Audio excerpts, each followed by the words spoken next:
Genesis chapter 49 verse 10 prophesies that the Messiah will be of the line of Judah, and that's fulfilled in Luke chapter 3 verse 23 and 33. The verse does not say anything about a Messiah. I mean, go read it for yourself. It says, "The scepter shall not depart from Judah, nor the ruler's staff from between his feet."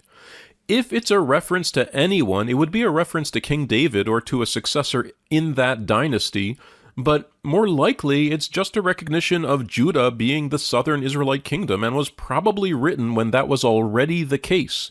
There's no connection to Jesus whatsoever, since he never ruled anything. And Jeremiah chapter 23 verse 5 prophesies that the Messiah will be born from the lineage of David, and we see that in Luke chapter 3 verse 23 and 31.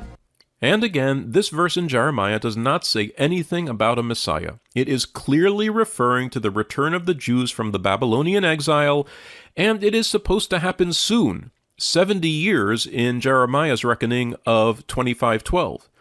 It says, "As God lives, who brought out and led the offspring of the house of Israel from the northland, and from all the lands to which I have banished them, and they shall dwell upon their own soil."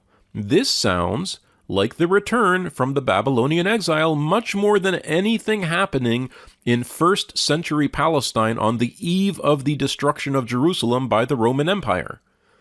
Who exactly is the figure that Jeremiah has in mind? I'm not sure anyone knows, but it is certainly not someone 600 years later. So note that all of these Old Testament scripture references regarding the Messiah's birth were all made centuries before Jesus was born. Yes, they were all composed centuries before Jesus was born, and they all refer to events happening at those earlier times, and to empires that threatened Jewish lives and interests at those earlier times.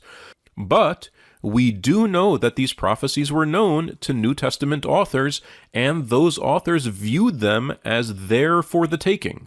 How convenient it would be if Jesus came from Bethlehem.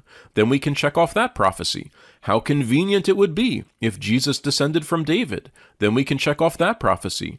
And here again, you can see the gospel authors at work, making the salami, as it were. The earliest gospel, the Gospel of Mark, does not mention Jesus' father or lineage. The later Gospels of Matthew and Luke introduce us to Jesus' father Joseph, who it conveniently turns out is descended from King David, but each Gospel offers a different line of descent. What you are seeing is the authors at work contriving facts about Jesus to fit these ancient prophecies.